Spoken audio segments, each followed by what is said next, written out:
If you've seen any of our previous videos or you've seen us on TikTok or YouTube Shorts, you probably know a little bit about these three cars. We got a 92 EG Civic hatch with a B18C1, a supercharged 2004 Dale Earnhardt Jr. Edition Monte Carlo. General Motors only made 2,883 of these. And the one we've been focusing on as of late, our step-side OBS. But I've been hiding something from you guys. I've actually got a fourth car, and I'm not going to tell you what it is, but I'll give you some hints. I've had it since I was 9 years old. It is the definition of a vintage muscle car. It does have a big block, and I have posted about it on TikTok, so leave it in the comments below what you guys think it is. But in order for us to get that secret muscle car back on the road, we've got some work to do today. I've got a 700 R4 behind me, and we're going to restore it so we can put that thing in the car and get it ready to go. We've also got some parts for the Civic that we're going to get running and back on the road again next week. My name's Hovey. This is Slow Car HQ. Let's get to it.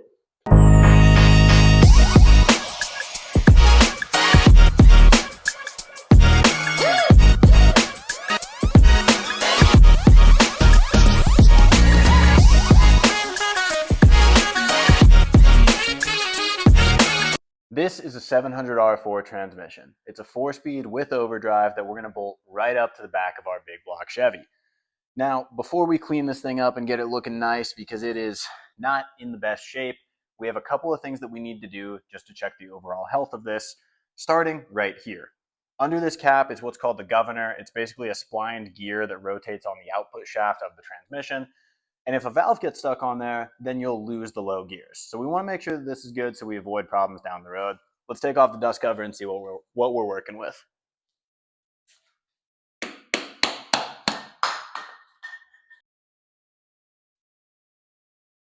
This should rotate as we're coming out. You can see the gear on that side. And what we're really looking for here is the valve right there. When I compress these weighted ears, that this is actually functional. So you can see it moving up and down. That tells us that our governor is good and we're going to be okay to use this. Still, we're going to spray it with some brake clean just to kind of clean this off, then set it back on the output shaft and we should be good to go.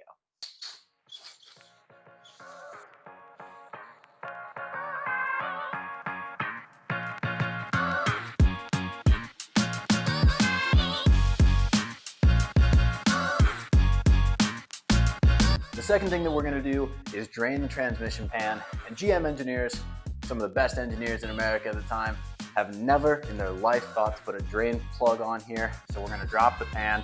I don't know how much fluid's in here or what the quality of it actually is, but we're going to pop this off and just kind of see what we can do. And the idea is that we're not going to spill very much fluid. I'm just going to kind of break some of these loose in a little bit of a sequence pattern. Nothing too scientific, but I'm just kind of slowly relieving pressure around the perimeter.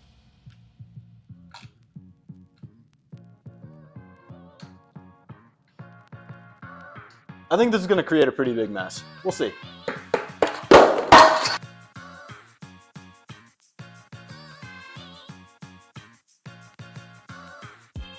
Dude, there's a drain plug.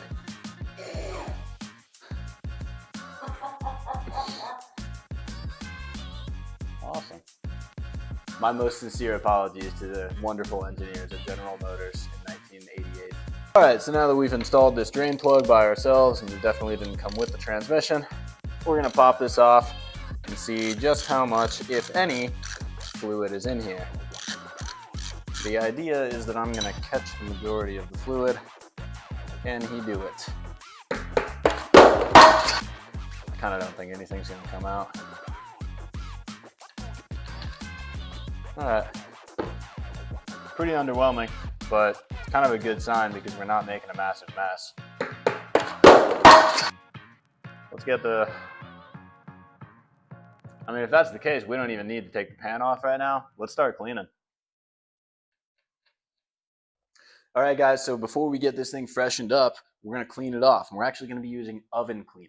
This stuff is super acidic and it's pretty much just going to melt away all this top coat of dirt, grease, grime, and detritus that's been sitting on the transmission. This stuff is toxic, so wear your PPE. When we're scrubbing, we're going to be wearing gloves. But for starters, we're just going to spray this down and then let it sit for about 3 minutes to let those chemicals start working.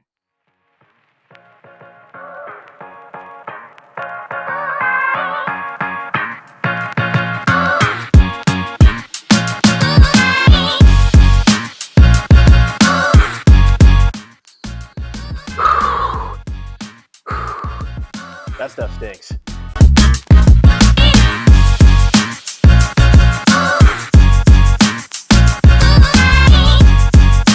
All right, we've had this stuff sitting for about 3 minutes. You can actually see it's actually bubbling away. That's exactly what we want to happen. I've got my PPE on because, again, this stuff is pretty toxic. I got a scrub brush with some distance away from my hands. Let's just go ahead and clean this up, and oh my Lord, already that is a fantastic little difference. Yeah, we're just gonna hit this, kind of see how far we get.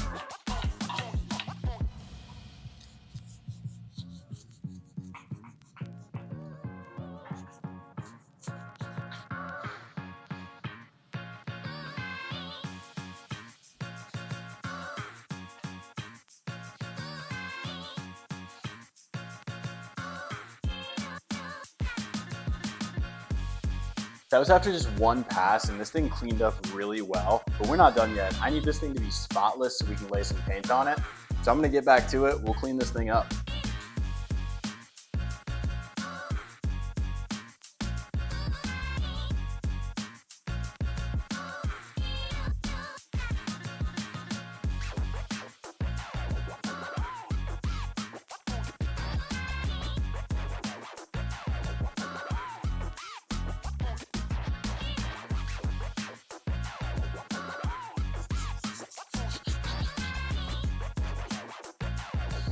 I guess whatever's next. See how 240 looks. We have a winner.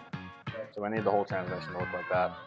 All right, guys, so we let the oven cleaner sit on there for a little bit, made a ton of progress, but I want this thing shining, so I'm grabbing some sandpaper. I'm using a 240 grit, and we're just gonna start tackling this that way. I can get a little bit more intricate, so let's do it.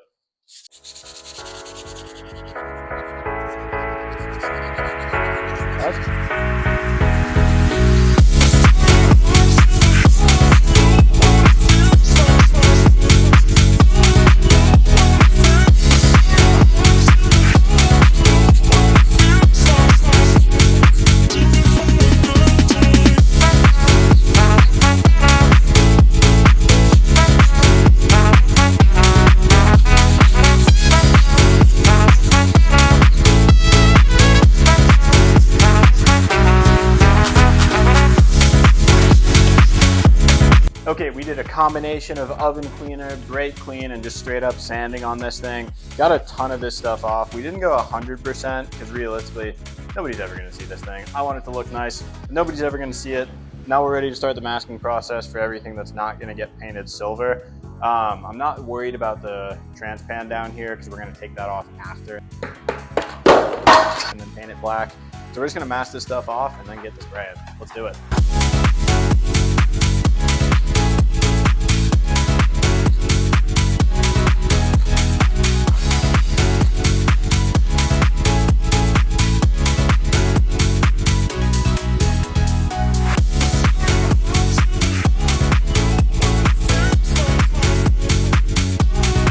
All right, guys, we're using this Rust-Oleum high heat. It is just a flat aluminum, so it's just gonna cover this nicely. Technically, we should have gotten all this dirt off, but it's really not gonna be that much of a problem.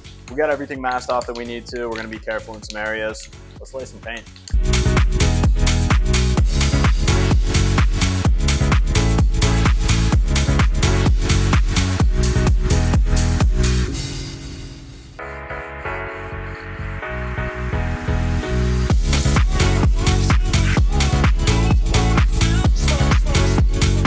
Okay guys, so the paint came out pretty well, about kind of what I expected. This transmission's looking awesome.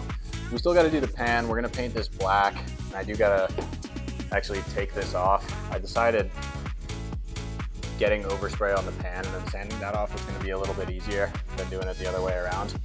So I sprayed it with the pan on to protect the internals, but now we're ready to get this thing painted black. All right guys, this is going to be pretty delicate because I do believe that there is fluid in here. So I'm going to take my screwdriver, kind of separate it from the gasket, which has probably been on here forever. You know what? I'm going to run one of these bolts in over here just to catch it in case this totally rips off and covers me in trans fluid. probably won't happen.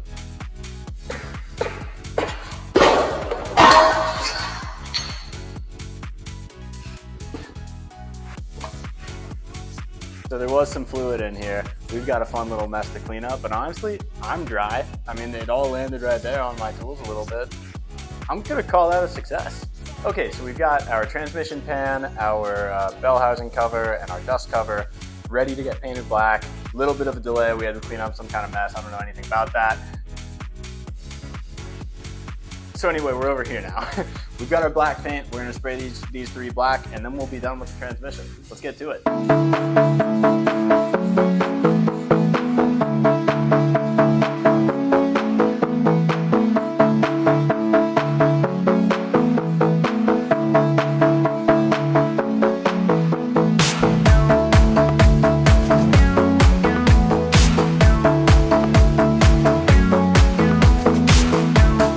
Guys, we do got to get this old gasket off. When somebody dropped the pan, the gasket stayed stuck here. Not uncommon. This has probably been on here for a really long time. I do have a brand new gasket. It is actually out for delivery right now, so that should be coming pretty quickly. And that way we can have this thing with a new filter and a new gasket ready to get loaded up with some transmission fluid when we do the swap. Who dropped the Did somebody drop the fluid? I don't think I was here for that one. I was doing the gasket, see? Oh. Our painting is done. We just got to get this stuff back on the transmission. I do have a new gasket. It's not here yet, so I'm just going to kind of loosely run some of these bolts in.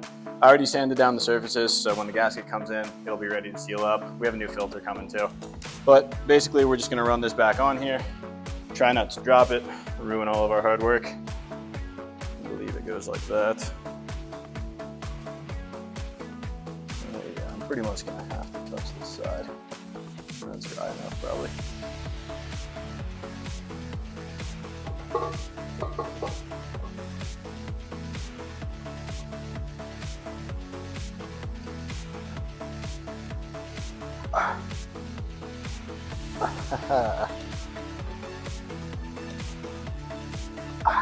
All right, that's good enough to hold it. I'm just gonna leave it like that because my gasket's gonna come in tomorrow. We'll put the filter on, the gasket on, and this thing will be ready to haul off to the shop to get this thing in the Chateau. Let's get the other two parts on really quick.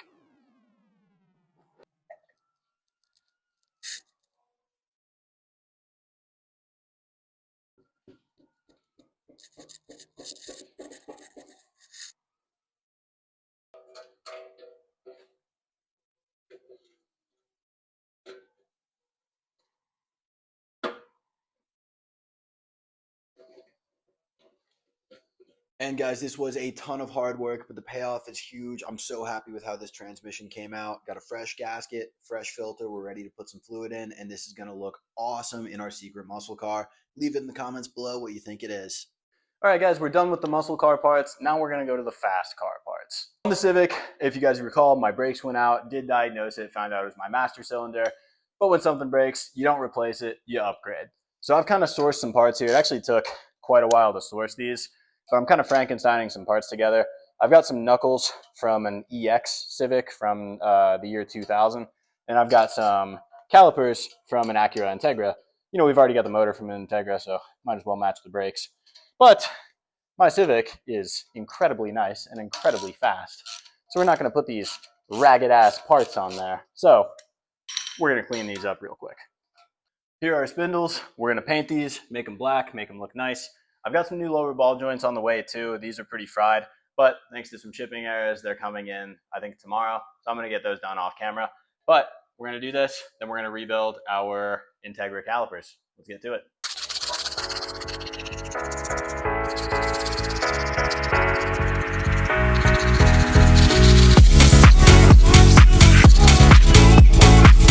Stroking shafts, we're replacing trannies. I don't know what's going on in this garage. All right, guys. These spindles are really going to get seen by nobody except for me. I just want them to look a little bit better than when we got them. So let's just slap a quick coat of black on them. And we just made them black. Guys, these aren't going to stand out. Just made them a little bit better than what they were. We're good here. Oh God, I'm going the wrong way, huh? Okay, guys. So we've got these two calipers. They came from an Integra, and we do want to paint these. Ironically, with the wheels that we have right now, they're not going to show too terribly. but still want to make these look really nice. Here's our caliper, here's our bracket. I have a personal PSA. Paint your brackets black. Paint your calipers whatever color you want. I recommend match it to your engine bay or something else. Paint your calipers black. Don't paint your calipers, don't paint the carrier the same color as the calipers. It looks bad and you look stupid. These, black. These, whatever color your heart desires. I'm going with blue. We're gonna grab our C-clamp and compress the piston in here. We're just gonna use one of the old brake pads to do that. Set it up like this. Measure out your C-clamp. Probably pour brake fluid all over my jeans. I'm just accepting it. If this thing dumps brake fluid on me, I don't care.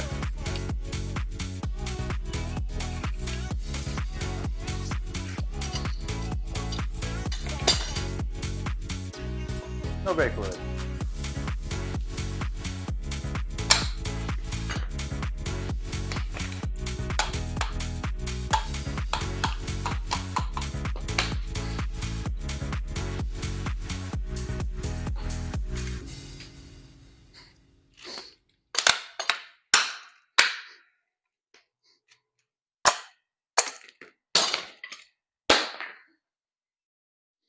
We good?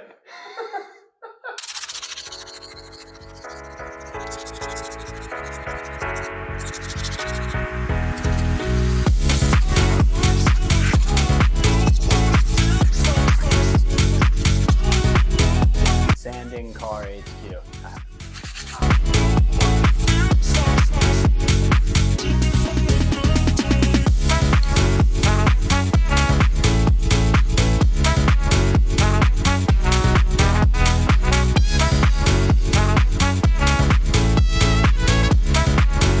On these calipers, I want to do a really good job on these, so I'm probably going to go a little bit overboard. We want to make everything really smooth, and they're covered in brake dust and grime. Keep in mind, this is really the front part of the caliper that's going to show. I'm probably not going to do much back here, because it'd be just work that's going to go wasted. So we're really going to focus on what's going to show here.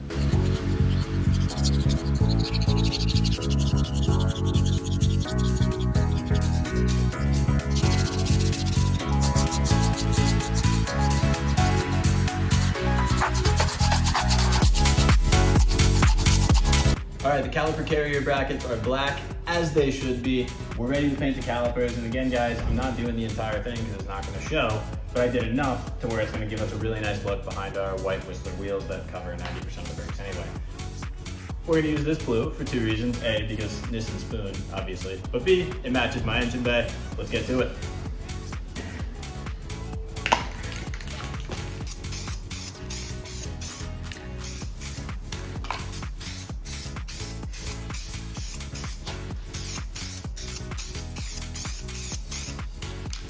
All right, guys, we're done laying color on this. They're looking awesome. I'm just gonna lay one coat of clear, really just for protection and also just to give it a little extra shine. Let's do it.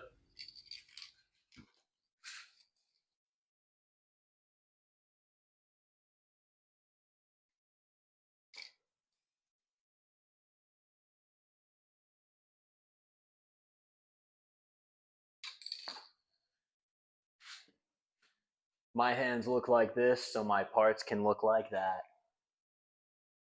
And your caravan's hands can look like this. Guys, we're done laying paint. Carrier brackets are black. Calipers are blue. They're gonna look sick. I've got the hardware in my hand. I'm gonna take them inside. I've got an ultrasonic cleaner. So we're gonna get these looking like brand new bolts. I'm not gonna put anything together yet because my rotors and brake pads come tomorrow. But next week, we're getting that little Civic back on the road. Make sure you check that video out. It's gonna be sick. Guys, we got a ton of work done today, a ton of parts prepped with very minimal errors. Anyway, like I said, we got a ton done. We got our transmission prepped for the Secret muscle car. That's coming in 2 weeks, so stay tuned. Leave in the comments below what you think it is. Then we got our Civic parts prepped. My new rotors and pads come in tomorrow, so we're gonna build out the full spindle assembly. We're gonna replace the master cylinder, and then that Civic is gonna be ripping up the streets, hitting VTEC harder than hell very, very soon. So stay tuned for that. Guys, we got a lot coming for this channel, a lot of big stuff. I'm seeing the support from you guys and I love it. We're growing every single day, so keep hitting that subscribe, keep hitting that follow. Slow Car HQ.